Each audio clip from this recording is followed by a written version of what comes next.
connecting your brain and body with interactive games and tests. Why is there no physical activity in today's health physical? Trazer is an holistic technology used to rehabilitate, prevent falls, and improve sport performance.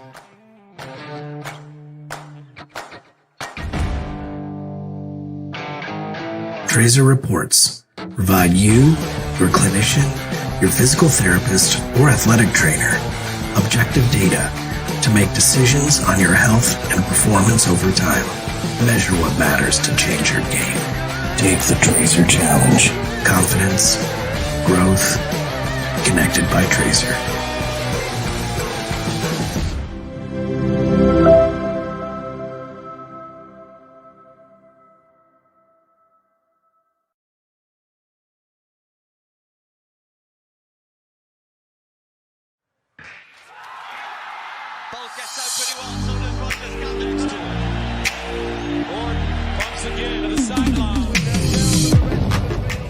At Fusion Sport, we're all about driving human performance. We develop and support a range of technologies all designed to assist people to be their best.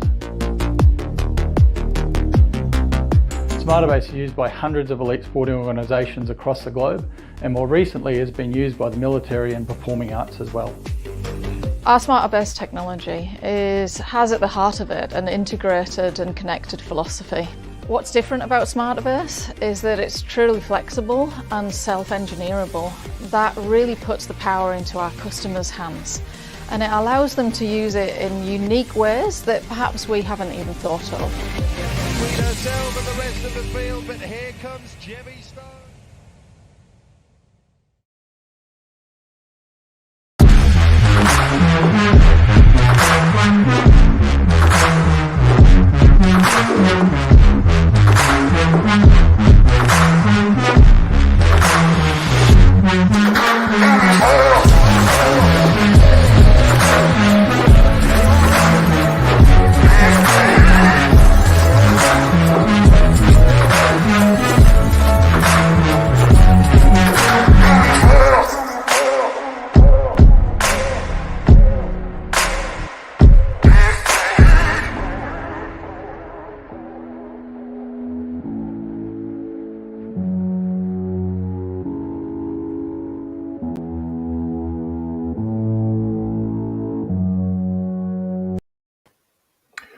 Good evening, everybody. What's going on? It's your man, Eric Wilson for the Sports Arena. And yes, we are back. It's been about a week and a half. We've been off celebrating Labor Day, getting ourselves primed and ready for the 2021 NFL season, which, if you ask me, has started off with a bang. Some others would feel differently, and I'm sure we'll get to that later on this evening. As always, I got the entire crew with me. But really quick, before I get started tonight, I want to send a special shout out to a couple people. First and foremost, to my man, James K. He brought me on the Skyhook podcast talking about all things Chicago Sky, which you know I love. So I was very happy to be a part of that. So be on the lookout for that. Also want to say thank you to my boy, Mike Caratanudo, and also Alex Fleming and our girl, Ruth the Truth. What we put out during the opening week of football was nothing short of exceptional. Appreciate everybody taking the time to hang out with me in Tampa. It was just a lot of fun, and I really hope to keep doing that stuff in the future. So let me go ahead and get the entire crew in here. And traditionally, you know me, I always do ladies first, but I'm going to switch things up tonight and do things a little differently because one individual in particular has made the comment that a certain NFL team would go 0-17. And as we saw yesterday, that is not the case. So, ladies and gentlemen, I'm surprised he has the decency and the dignity to show his face up in here. I can't even hate on him for being a Cowboys fan because I'm sure he's getting so much love on Twitter right now. My man, Believe in the Pac-12 podcast, Mr. Michael Caratanudo is in the building. Mike, yeah, man. It's good to be back. It was a little planes, trains, and automobiles for me getting there. It's okay. I mean, look, I put in the messenger today. Like, I feel bad. I would have felt bad for Tyrod Taylor because that guy again, he got a chance in Buffalo. Rex Ryan loved him, and then all of a sudden, Tyrod Taylor's the odd man out, goes to Cleveland, and game and a half in, whatever, 2 games in, whatever, Baker Mayfield comes in and is starting. So, I mean, look, Tyrod Taylor can win games. I just didn't think that. I thought the Texans line was going to be worse than Jacksonville's line. And we can get to Urban Meyer's play calling, but I got to give a shout out to my Sun Devils, 2-0, baby, going up to Provo to take on BYU. But it's cool to be back, but it's a bummer, Eric. I wish I was still there because, I mean, I enjoyed whooping your nephew in Madden. And no, he taught me a thing or two. I will say that. I don't want to give him too much compliments, but he taught me a thing or two. So Yeah. He's smooth. And congratulations. I just want to get it out of the way right now, too, real quick. Congratulations. Your Eagles are in first place after 1 week. It's the last time I'm saying it this year. It's 1 week, Mike. I'm not even that excited, but we'll get to that later on, for real. Let me go ahead and get our girl, the Queen of Hoops, up in here, who I know is a little upset right now because her Dallas Wings, just could not pull it out today. But there's still a hope, Megan. There's still a hope. Well, we already clinched, but Vegas, they swept us this year, so I can't even blame it. Like, I'm not even that mad. They look great. They're a great team. They have several Olympians on that team. We tried hard, we played hard, and we left it all on the court. All right, fair enough. And I'm sorry about your Cowboys. Not sorry. Anyhow, I'll be back. I'll be right back. Let me go ahead and get another man in here who is probably just as happy as I am because of what his team was able to accomplish this Sunday. And we're going to get to them momentarily, but Fox Sports 1340 AM, Mr. John Shear, look at him. Clean, brother. How are you, John? I'm doing well. We got to add Fin Fanatic up in here on my graphic because I write for them on Fanside, so we'll get that up soon. Miami Dolphins site. So, of course, Miami Dolphins won 17-16 over the New England Patriots, who, now, I called it. It wasn't pretty. I knew it was going to be a defensive struggle, but you know what? 1-0, leading the division. Them trash Buffalo Bills lost, so take them out to the dumpster. They done. Mike ain't talking now because them Buffalo Bills are back in last place. So, bye-bye, Buffalo Bills. I told you, Stephon Diggs going to take a step back. Buffalo Bills aren't as good as you think they are. You speaking blasphemy right now, John. You speaking blasphemy. I'm going to get you in a minute on that one. I got you. And last but not least, let me get this brother in here. He's doing it all. So much going on with this man right here. Alex Fleming, NSPN. What Alex, what is that? We can't hear you, my brother. Oh, you can't hear me? Now you can't see me either. This is the chart for the Green Bay Packer New Orleans Saints game that took care of in Jacksonville. Okay. All right. Well, welcome to the show, my brother. And again, thank you for all your hard work and what you do. It was a pleasure, as always, working with you once again. I see you chilling right now. You good? We got a lot to talk about tonight. You okay? Bro, I had to get out of work and get some gas, and gas prices are going up. You know I had to fill up the SUV. You can't be riding dirty on empty. Very true. And by the way, why is Dallas looking like Cleveland? Oh. What are you talking about? Man, get out of here. Be more specific. So uneducated. Oh, my goodness. Let's All go. right, so we're not going to get to them just yet. Actually, we're not going to talk about them tonight. Okay. But I am dropping a brand new segment tonight. It is called Eric's Rant, and I won't say someone. I have some ones that I need to have a quick conversation with or I'm going to rant about. But let's talk about, first and foremost, Mike, Texans. They beat the Jaguars 37-21. You said 0-17. Are you still on Twitter? Are you okay? Do you need a hug? Like, what's going on, man? Well, the good news is there's not many Texans fans out there, because if they are, I mean, they know where to hit me on Twitter. You and Alex definitely let them know that too. All of a sudden, you guys became Texans apologists, but that's okay. Look, Urban Meyer needs to run the ball. It pained me to almost crash my car agreeing with John yesterday, because I'm like, Urban Meyer needs to run the damn ball from the beginning of the game. That being said, look, man, hats off to Tyrod Taylor and what the Texans were able to do. I know, and Alex kind of got me too, because I was saying the same thing about David Culley not being able to have good numbers with receivers, but the man's been in the NFL. Tyrod Taylor can win. man, it is Jacksonville's line. So maybe I have to go back. Sorry, Alex. Maybe now the Texans go 2-15 or 3-14. I don't know, but I'm hurt. I can't believe that Jacksonville didn't run the ball more. But to me, it's more about what Tyrod Taylor did, Eric. So, hey, man, hats off to him. I'm wrong. I just thought, hey, but there's still teams that can go 0-17. I mean, I know we're going to get there, but I would love for the Packers to not win a game. That won't happen. The Falcons look bad, and the Giants look bad. They'll both win games. John, if you haven't got your invitation to the cookout, brother, it's in the mail because I love that one. Speaking of that, I got to show love to my man, Joe Carlino, our friend, Joe Carlino, saying congrats once again, and my team deserved the win. Listen, when we win, unlike some people, Dallas fans, I don't gloat about it. I just appreciate the moment and I move on. Now, when we play Dallas, it's a horse of a different color, which is coming up in 2 weeks. But I digress. John Scheer, you say they look bad. So what about this game, Texans and Jacksonville, did you take notice of? Urban Meyer to USC, right? Not happening.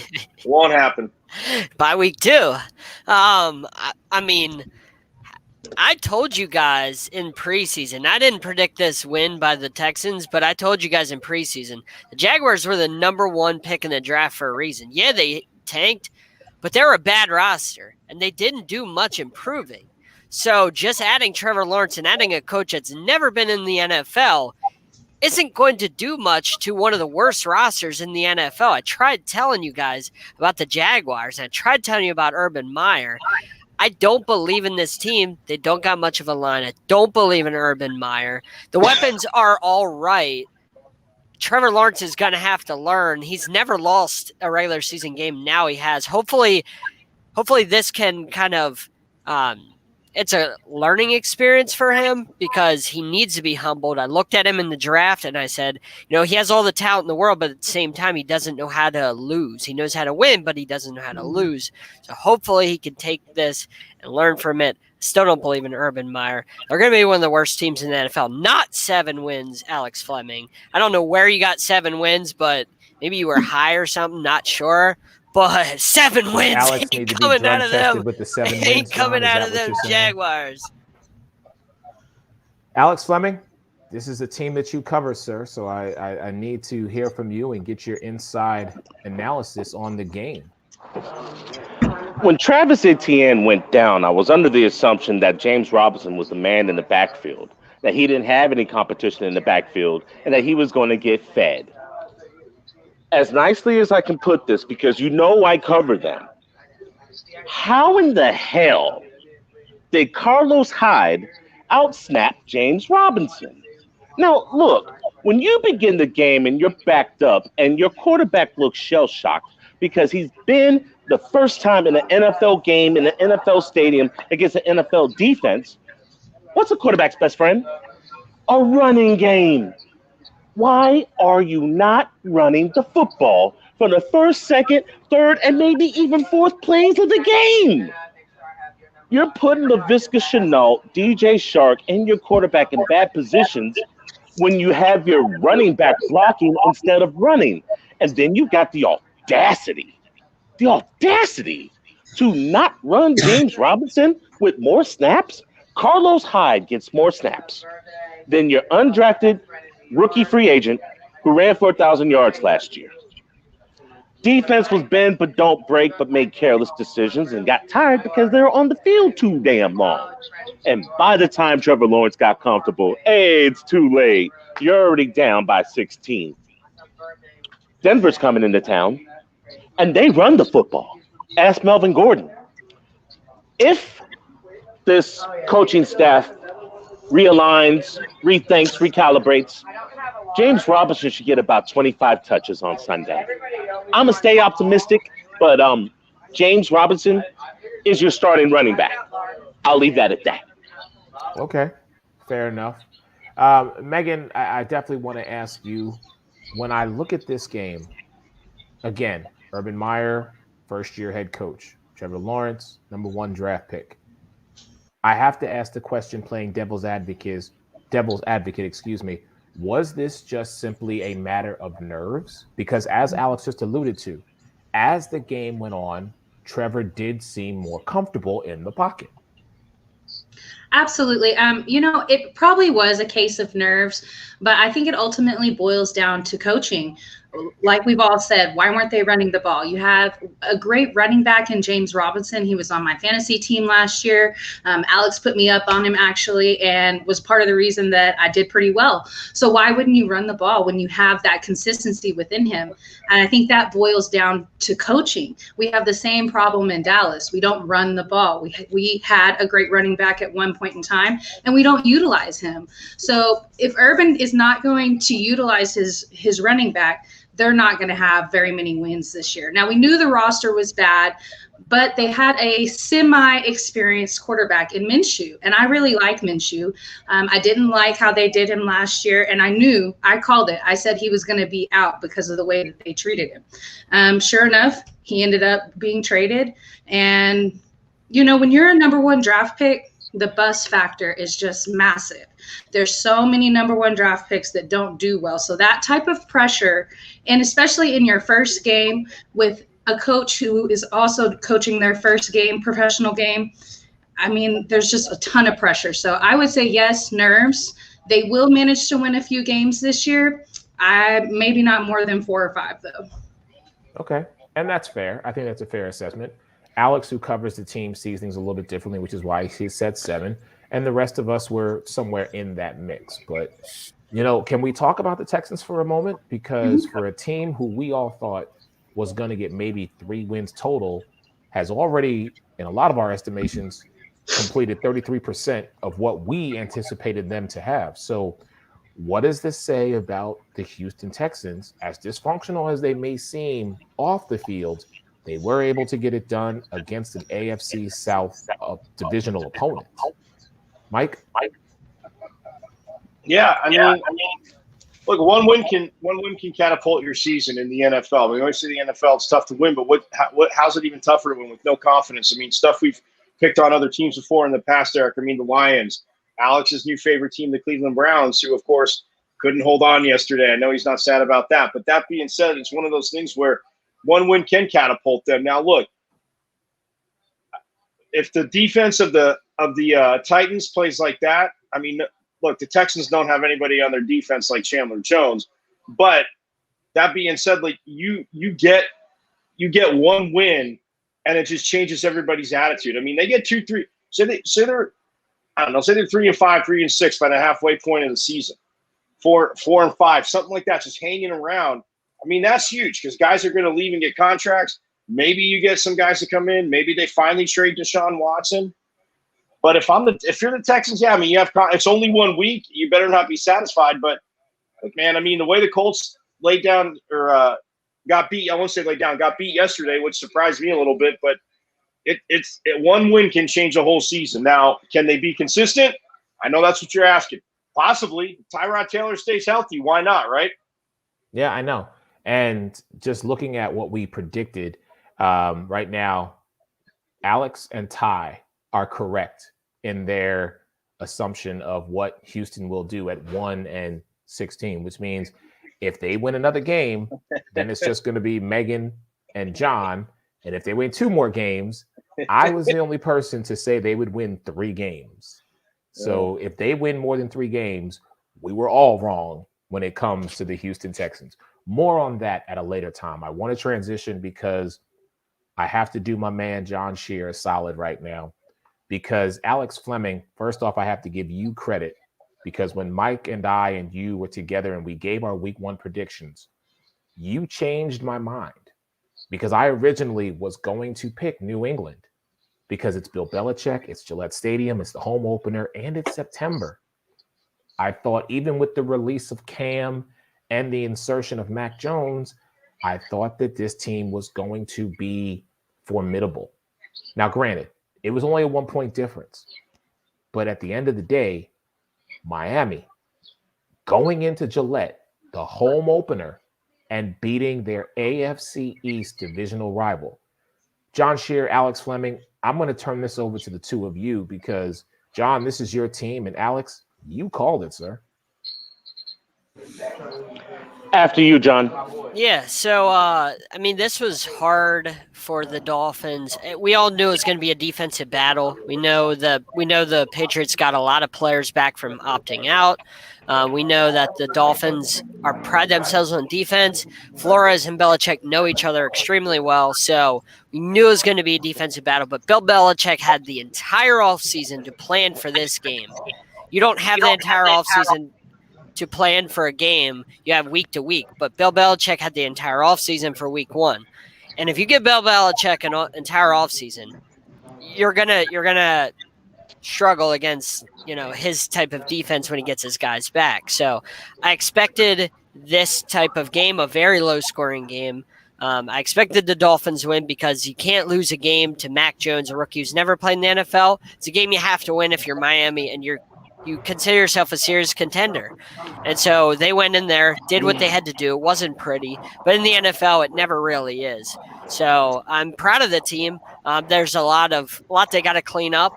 New England looked good. Mac Jones looked exactly what Bill Belichick wanted. He didn't make the mistakes. He made the timely throws. Yeah, there was pressure, and he made, didn't quite make this play or that play, but he's a rookie. His first game against a really good defense. So Mac Jones actually played really well. Damian Harris played really well for them. If they had a couple more weapons and Stephon Gilmore, maybe they pull this game out at home. Xavier Howard made Damian Harris fumble at the end of the game with a little over 2 minutes left when they were in the red zone, about the 11-yard line. So that changed the game because the Dolphins got the ball, picked it up, and they ran out the clock. So, the Patriots could have just settled for kicking the field goal and made the Dolphins go down and get another score to win the game. But, these two teams, like I said last year, when they played in Miami, it was a defensive struggle there too. So, next time they play, it's going to be the same exact thing. This defense, or this division, pride themselves on defense. Brian Flores is the only Bill Belichick disciple with a winning record against him. I knew Miami was going to win this game because McCorkle was going to make a mistake. He was rattled in the pocket a couple of times, but he was sharp. Mac Jones is going to be a problem in year 2, year 3. He's not a Justin Herbert. Because of the system, yes. But the system is perfect for him. Jones making that fumble was huge. The defense was a deciding factor, as I mentioned to Mike and to Mr. Wilson earlier last week. I had a gut feeling, and this was a prove-it game for Tua. Really is that simple. Look for New England to destroy their week 2 opponent this week. Wow. Okay. I think it's a fair assessment to say that Bill Belichick very rarely has back-to-back losses. So, when you look at the schedule, and I haven't had a chance to glance it yet, but whoever they play week 2, be prepared for a thrashing that is going to come at the hands of Bill Belichick, Mac Jones, and the New England Patriots. All right, we are going to take a very short break because when we come back, yes, ladies and gentlemen, I am debuting Eric's rant. More with the Sports Arena in just a moment. Generations Physical Therapy has been the Tri-State's leader in physical therapy services for over 20 years. And now we have a convenient location right in the heart of the capital city of Charleston, just off I-64. With convenient parking and flexible hours, your access to physical therapy is second to none. Plus, Snap Fitness is also in sight with 2 floors of gym equipment and sports enhancement training through A-Game Sports Performance. So whether you're needing hands-on physical therapy or looking to get results in our gym, our family's ready to help yours. Generations Physical Therapy and Snap Fitness. Multiple services, multiple locations. Experience you can count on.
Welcome to the debut edition of Eric's Rant. I'm just another loudmouth individual with an opinion, and whether you like it or not, here it goes. So typically, I thought that when I would do a rant, it would be about a particular individual. But see, this week, oh no, my rant's about someone, or actually someones, who I am asking this question and scratching my head.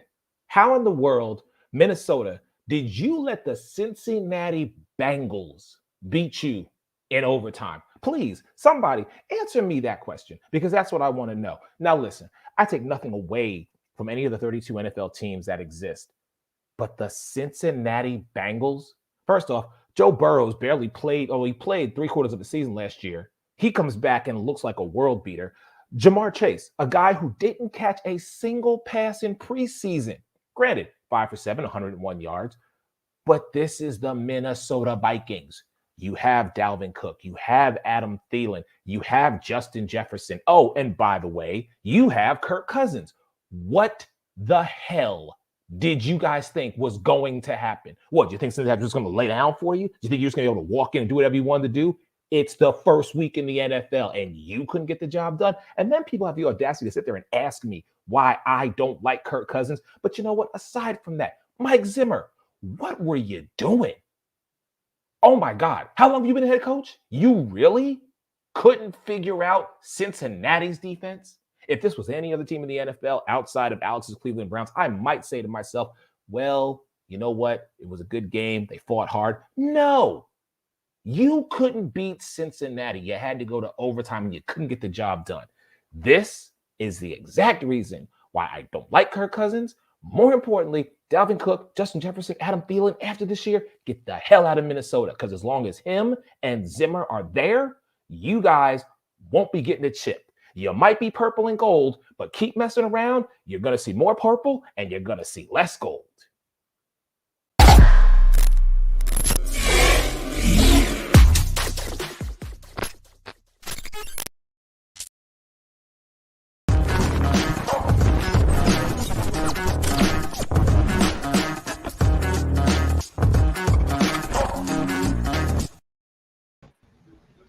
Welcome back to the Sports Arena, ladies and gentlemen. I'm your man, Eric Wilson, alongside the entire crew.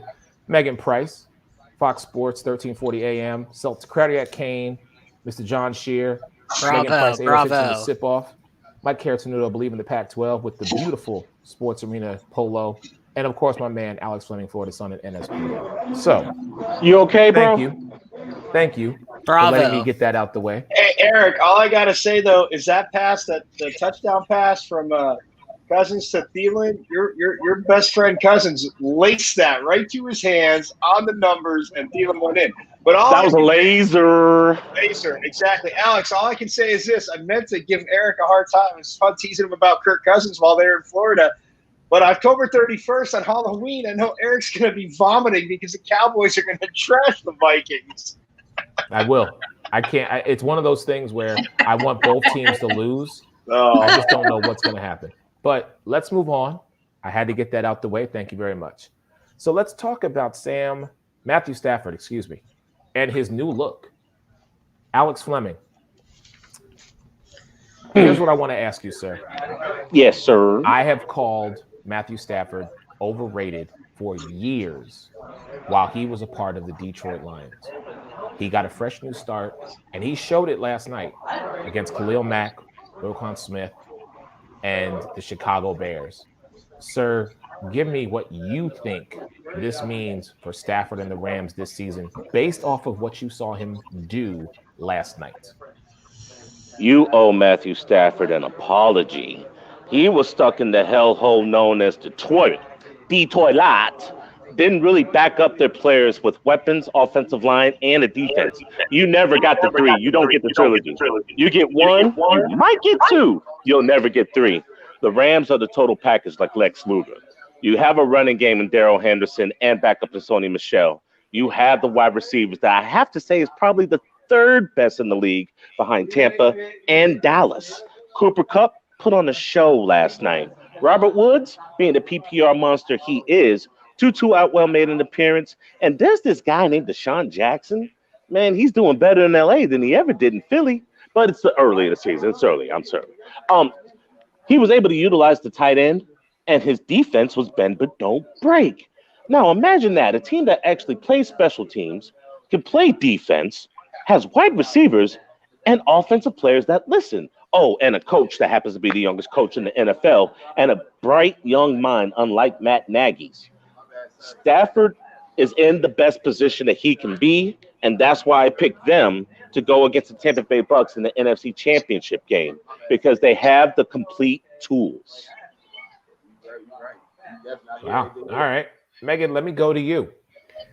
For all the years that we have looked at what the Rams were able to do under Matt Nagy so far this season, they just have not been able to get them over the hump, and a lot of that blame did go to Jared Goff. With Matthew Stafford at the helm, I know it's only week 1, but is Alex correct in his assessment in saying that the Rams will face the Bucks in the NFC Championship game? And if you agree with him, I'd like to know why. I absolutely agree with him, and I agreed with him before we even saw this game. But I think the most important thing that shows us what this look of Matthew Stafford is going to be in LA was in the press conference after the game. Did you see what he had on? He had on a sweater with a giant yellow smiley face. Matthew Stafford is happy in LA. He's played through tons of injuries. Now, the NFC West is a really tough division, but Matthew Stafford has played through injury after injury after injury, not being protected in Detroit. Matthew Stafford is a tough, bad man. He's a great QB with a great team around him. All right. John Scheer, when you look at this, I mean, I know it's only week 1, and we're throwing out a lot of accolades here. Time will tell how this team is going to unfold, if you will. But let's flip it and look at the fact that Matt Nagy made a decision, and Mike, I definitely want to get you in this on well. Matt Nagy made a decision to insert Justin Fields at moments throughout the game. I mean, the young man had his first touchdown of his career in the NFL. What does this mean? And I know I'm the only one who said he should have started week 1.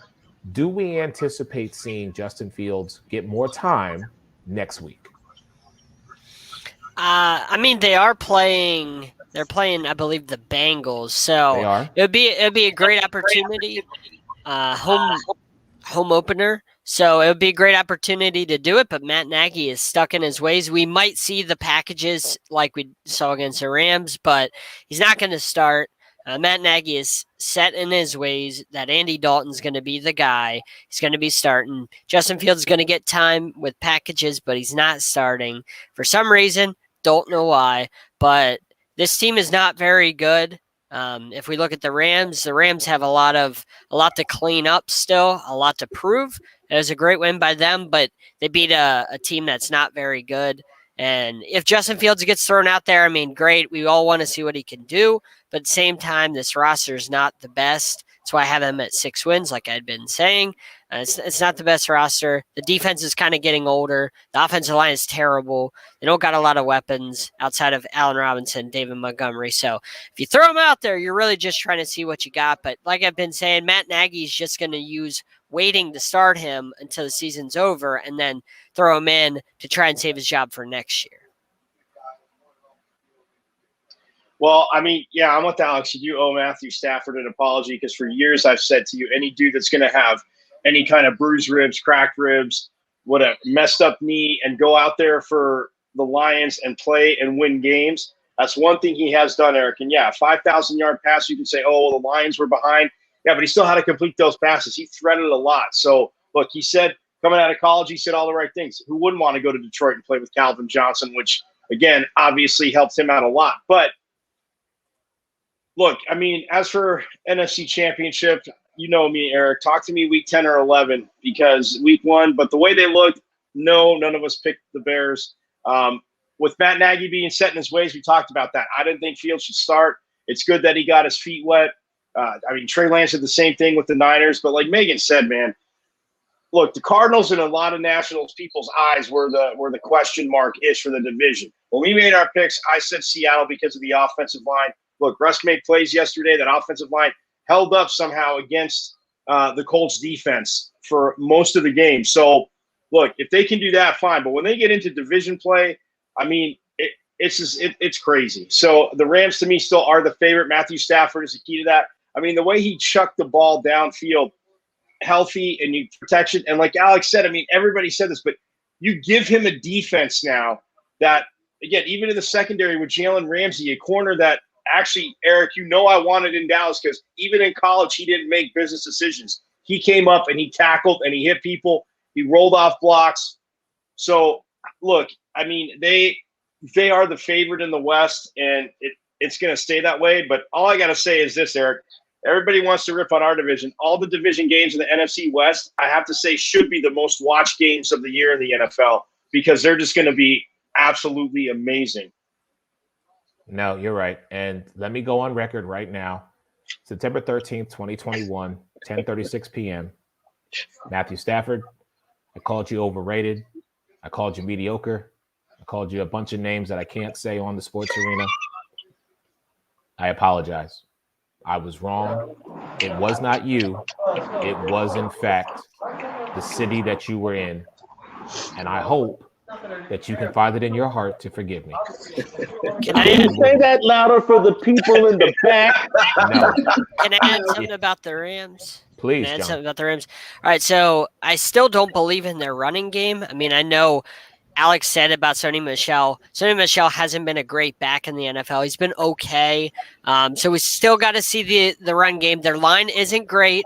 It's not the best offensive line in the world. And then that defense took a step back with losing pieces. They still got Ramsey and Donald, but outside of that, they did lose a lot of pieces in the offseason. If you look at the pieces they lost, Mike, they lost a lot. So the defense isn't what they were last year. It's not going to be the same defense. It's not going to be as good. So I like the Rams, but I don't like them win the division, and I'm not sure they go to the NFC Championship because they still have a lot of holes, and Matt Stafford doesn't have the best running game in the league. Darrell Henderson always is hurt. Sony Michel can't catch a ball out of the backfield. And he's had 1,000 yards, one time in his career? He's not a great back. So the run game isn't guaranteed to be there. And Cooper Kupp has to stay healthy.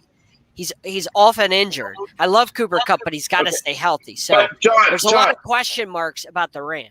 Okay, everybody's got question marks. But did Michael Brockers, and Alex made this point too, and I said this even last year, if Michael Brockers up, anybody that's played next to Aaron Donald the last 3 to 5 years has went on and gotten a huge contract elsewhere. And they played good, but they haven't played the same. So Sebastian Joseph Day, that kid next to Aaron Donald now, that kid had a pretty good game. Look, you have linebackers that can cover running backs. As for Sony Michel, I disagree with you. I think in New England's system, as for the game yesterday, that Williams kid that fumbled, what's the over-under? And Eric, I said this last week. What's the over-under on a kid that fumbles in New England? He might not be back in a game for 3 to 4 weeks. Sony Michel didn't put the rock on the ground. And again, receiving-wise, they didn't use him that way because of White. We'll see in a Sean McVay offense if he can. But anybody playing next to Aaron Donald is going to absolutely ball out. They're not. Sean McVay's not bringing him in if they can't. Brockers went and got paid. And the year before, Alex, the guy slips my name, but the guy that was there with him 2 years before also went and got paid elsewhere. And again, they played well, but they haven't played the same. So Aaron Donald does make that much of a difference. So look, with Matthew Stafford, it is a little bit of, even though I supported Jared Goff, it is a step up. But I'm just going to say, like, you can't say that they're not the favorites to win the West with the way that Stafford's playing and what they have up front because their backers can run with running backs. All right. Well, okay, and y'all want to say that about Sony Michel, but I mean, we talked about Stevenson with the Patriots, and was he going to be any good? And we absolutely saw that was not true yesterday. Not only did he not play well, his fumble cost them the game. Alex, your response to that, because you were the guy who said we should look at this young man and take a flyer on him. Okay, first and foremost, you shouldn't have a rookie running back in that situation week 1 of the NFL season. Number 2, he's a rookie.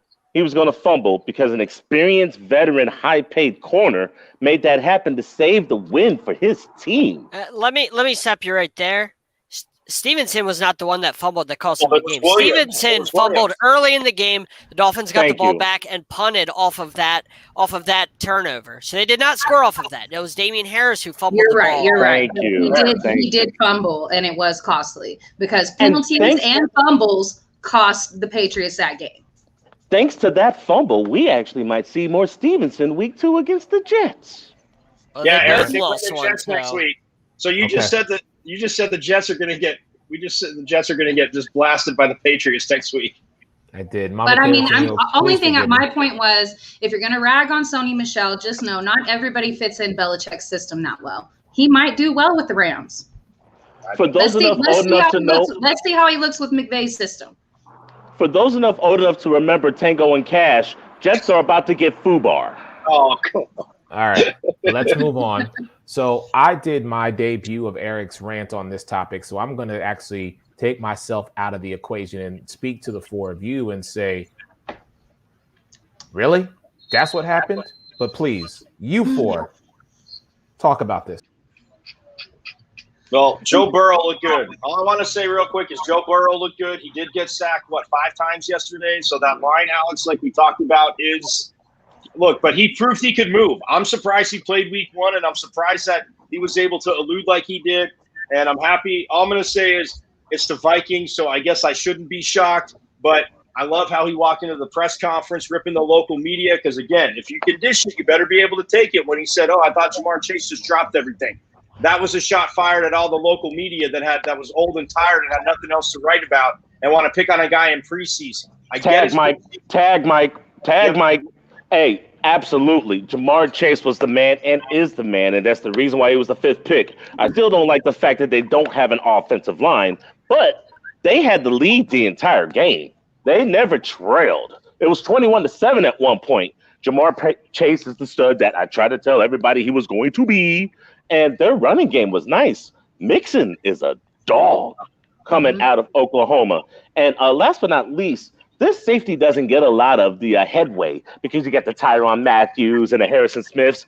Jesse Bates, he was laying wood yesterday. And I'm glad Eric had his little rant because guess who brought him back in that game down 21-7? Kirk Cousins throwing lasers to Adam Thielen. Justin Jefferson was a little bit of a letdown, but the person who lost that game was Dalvin Cook. Black on black crime, it needs to stop. Well, I kind of think Rashad Hill is one of the reasons that they lost the game. He struggled against Hendrickson the entire game, and that put pressure on Cousins.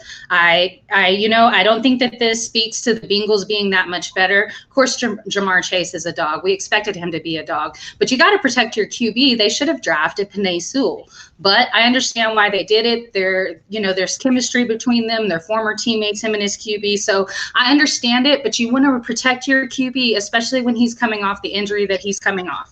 So I don't believe in the Bengals, but I think this speaks more to a complete lack of discipline on the Minnesota Vikings. 12 penalties, almost 15 penalties. Ridiculous. You're not winning games that way, period. Hey, John. Sorry, Megan. John, before you go, were you shocked that Burrow was as mobile as he – I mean, again, they're not going to put him out there if he can't move, but he's not looking like he came off a horrific ACL tear. Yeah, that surprises me because typically you don't see people that come off of ACL tears in their first game. You hear it all the time with guys that talk about their ACL tears and coming back from them. They'll tell you after the season that the entire season they're not right because it takes over a year of playing football to get right and back where you are mentally and physically. So the fact that Joe Burrow was able to move like that and to be able to ball out like that was really impressive. I mean, we saw what he was before the injury at FedEx Field last year. So hopefully for all of our sake as football fans, he can get back to that because that's fun to see as a football fan.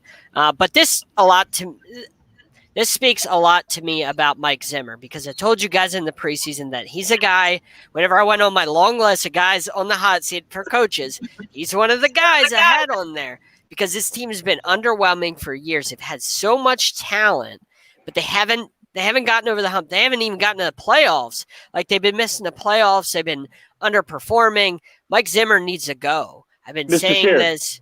Mr. Scheer, I had a top 5 list last year that Eric and I did, and I had an honorable mention. He's the bastard that made it through the Blade Runner. He's the only one that made it through because I was right on everybody else. Guess what, Mr. Zimmer? You made my list again. You ain't making it through this season, bro. And I don't take anything away from the Bengals. Good job winning there. But this says, like I said, it says more to me about the Vikings and where they're at. I said 6 wins this year. It's right where I have them. And Eric, how do you feel though? I mean, you can't stand Cincinnati and you can't stand Minnesota. How painful was that for you? But now, wait a minute, Mike. It's not that I can't stand Minnesota. Let me be very clear. Okay. I love. Well, I'm the one that can't stand Cincinnati because they produced Andy Dalton. I don't like Cincinnati as a whole. Rain. That was you that I just don't like Kirk Cousins. Let's make it very clear. All right. Okay. All right. That's why I said what I said. Dalvin Cook, Justin Jefferson, Adam Thielen. When this year is up, call your agent and get out of Minnesota. Because as long as Mike Zimmer and Kirk Cousins are together, y'all ain't going nowhere. God. Let's Do you not forget the Minnesota Miracle? That Mike Zimmer was there, the Minnesota Miracle? Hey, Mike. Anybody remember that? Mike, you want me to tell you something right now? Go back and look at the year the Eagles won the Super Bowl. Minnesota got off the bus, walked into Lincoln Financial, put up 8 points, and then got back on the bus and said, Philly, have fun facing the Patriots in Super Bowl 52. Okay? Yeah. All right. Was that the year they mugged Julio Jones in the end zone and they didn't call it at the end of the game? Oh, that's right. You got away with that pass interference. Let's move on. It's a far cry from the year that they had that defense, that Iron Curtain defense. They're not that team. They'll never be that team again. Megan, see, this is why I love you, because I forgot to mention that in my rant. You know why the Minnesota defense isn't there or as good as they should have been? Because they got a guy who shares the name as this guy, and he's now in Philly. So Eric Wilson. When you get rid of Eric Wilson, things begin to fall apart. You know who you are. Let's move on. The last topic I want to talk about, Mr. Fleming, you talked about it at the beginning of the show. You, sir, were actually at this game. The New Orleans Saints against the Green Bay Packers being played in Jacksonville. Is this more about we celebrate Jameis Winston under Sean Payton and what he was able to do? Or is there a concern for Aaron Rodgers? John Shear. Oh, I thought you were starting with Alex. Okay. I thought you were. To me, yeah. Well, I want to go to John first because, Alex, you were actually at the game. And so I want to make sure that we give everybody the appropriate amount of time here because I know once you let loose on this one, you've got a lot to unpack because you were actually there. This is kind of like we just said about the Vikings. It says more about the Vikings than the Bengals. It says more to me about the Packers than the Saints. Saints aren't going to the Super Bowl. They're not going to the NFC Championship. They have no shot at that. Let's just get that out of the way. The Packers have a shot at getting to the NFC Championship, and they have aspirations of a Super Bowl. This is concerning. This is concerning about Aaron Rodgers' demeanor, about his play. We haven't seen him all offseason. He was going through all this drama, and now he looks like this. I mean, this is extremely concerning that Aaron Jones didn't look very good. This is a Saints team that lost a lot of players on defense. The Packers should have, and this was on a neutral site. It wasn't even in New Orleans. This is a gimme game for the Packers because you don't got to play in New Orleans with fans in there, which would have been extremely tough. It would have been more of a pass for the Packers to lose in that kind of environment. But you're out in Jacksonville, a neutral site, and you lay an egg like this, 38-3? This is concerning if I'm the Packers because you can't have this kind of performance when you go up against the Bucs or the Seahawks or the Rams. You can't have this. And the Saints aren't Super Bowl contenders, so panic button in Green Bay for me. Wow. Okay. Megan Price, let me go ahead and get your thoughts on this. I definitely agree, panic button time, but I don't think that, we've heard some talk about maybe Rodgers lost on purpose, that he's trying to get traded. I think that is not correct. I think that Rodgers looks like a QB who didn't practice with his team all preseason, which he didn't, surprising. So that's how he looks. No matter how old you are, how great you are, or how experienced you are, you have to practice with your team. You have to keep that morale up. There are some major problems there, but besides the concern for Rodgers, I think it's more give Jameis his flowers. He played great. Coaching matters. He's at the right place. He's at the right time for him. Give Jameis his flowers. He played great. Mike? Thank you, Megan, because, Eric, I should have privately messaged you and said, cue up my video of saying, I'm sorry, Sean Payton is the top 3 coach in the league. Sean Payton knows how to coach. And all last year when Brees was injured, we kept saying, why is he not playing Winston? And I said, maybe because he's hiding him from the rest of the league. He knows he wants to use him more next year. Put Taysom Hill in. He's been there. And look, the Saints weren't going to win the Super Bowl last year. as for Sean Payton being able to coach and celebrate the game, I'm not going to sit. I am going to sit there and celebrate what the Saints did because Sean Payton can coach. The defense played better than they probably should have, but at the same time, like Alvin Kamara got the ball 20 times. Like Sean Payton knows how to control a game, especially against Aaron Rodgers. And I'll say this about the Packers going to the NFC Championship, and I'm not over. And I see what you're saying about panic, John, and I'm not going to overreact after week one. I'm telling you right now, through the preseason and through week one, the Packers do not have a better roster, top to bottom, than any team in the NFC West. Now, Aaron Rodgers, yes, I get. I'm not going to say that Aaron Rodgers is behind all those quarterbacks in the West. No. But what I am saying, top to bottom, all those NFC West teams are better than the Packers. So I look at it this way. Can the Packers turn it around? Sure. But it is September, Eric. I'm just teasing the picks. It is September, and the Lions are in town next Monday. They came back on the Niners last week. You never know what can happen in a division game. Very true. Let me go to Mr. Fleming because, as I said, he was blessed to be in the media, be there for that game itself. Mr. Fleming, please, sir. Mr. Wilson, I want you to pick. Do you want me to talk about Green Bay or the Saints first? Wow. Okay. So everybody can see me real fast. That is a very interesting question. You know what? I'm going to say go with New Orleans first. Thank you. Put that damn camera on me. Tampa. You see what happens, Tampa? You see what happens when you don't get behind a black quarterback and you pick apart everything he does wrong instead of what he does right. He had the same similar trajectory as Peyton Manning, but some people don't get the benefit of the doubt as others. This is what happens when you have a consistent quarterback coach comparison and composition. You don't give this man 3 coaches in 5 years and expect him to save the team and not give him an offensive tackle that only gives up 1 sack and not get him a security blanket tight end and not get him a safety and not get him some pieces around him like Antonio Brown and Leonard Fournette. But now he has an offensive line that kept him nice and clean yesterday. You know what? He was 14 of 20 for 148 yards and 5 touchdowns. Let's break that down 3 ways. 1, 14 of 20, 70%. That's Josh Allen's numbers. It doesn't matter how many times you throw the ball as long as you're efficient. That's good. 148 yards. Yeah, you might poo-poo that, but his last pass attempt was for 55 yards for Deontay Harris, and he was setting that damn play up since the second quarter. 5 touchdowns. 148 yards, 5 touchdowns. That's NFL history. So all you Mark-ass tricks who has something to say about Jameis Winston, oh, crab legs. Yeah, no, shut up. Tampa Bay now has a problem, and his name is Jameis Winston. And if any of you Tampa Bay Bucks have any type of history, you let Doug Williams go. He went and got a Super Bowl.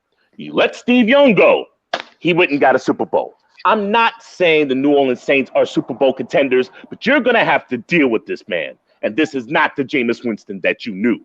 As far as the game is concerned, each team had 9 drives. The problem is that the Green Bay Packers had 229 yards, while the New Orleans Saints had 322 yards. Now, if Jameis Winston had 148 of those yards, that means Alvin Kamara and Jones ran the ball down the damn Green Bay Packers' throat. 171 yards, keeping that time of possession. First half, it was 22 minutes to 8. Green Bay looked thunderstruck. And that's why in the second half, Green Bay's defense was tired, and Aaron didn't give a damn because he was under pressure.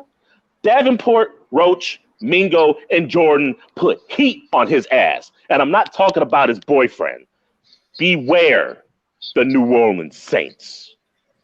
Now, as far as Green Bay is concerned, offensive line issues, they were ineffective to run the football. And when I spoke to Aaron Jones and Aaron Rodgers, yes, I spoke to both of them. Hate all you want to. I asked Aaron about it by mentioning Tampa Bay Week 9, 2020.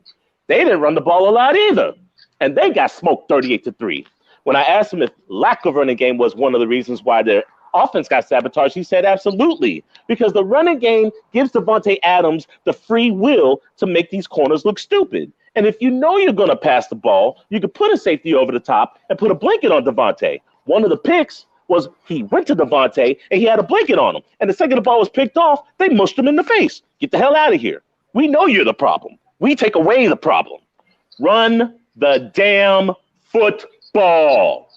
Don't worry about Aaron, because He thinks that people have the blueprint on how to beat the Green Bay Packers. Watch what happens to Detroit week 2. Okay.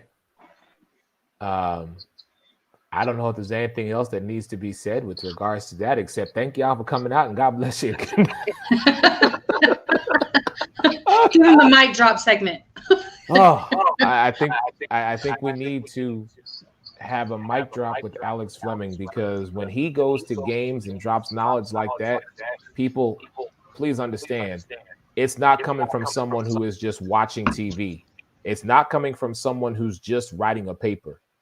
This brother was in the room watching all of this unfold. So hate all you want, but as we always say, people don't steal trash.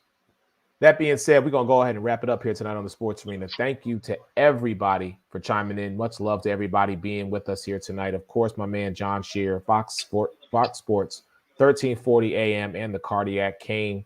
Mike Caratanudo, Believe in the Pac-12 podcast. Alex Fleming, Florida Sun and NSPN. And, of course, Megan Price, 806 and the Sip-Off. Your man Eric Wilson. Everyone have a great evening. We will be back on Wednesday. We're just getting started. See ya.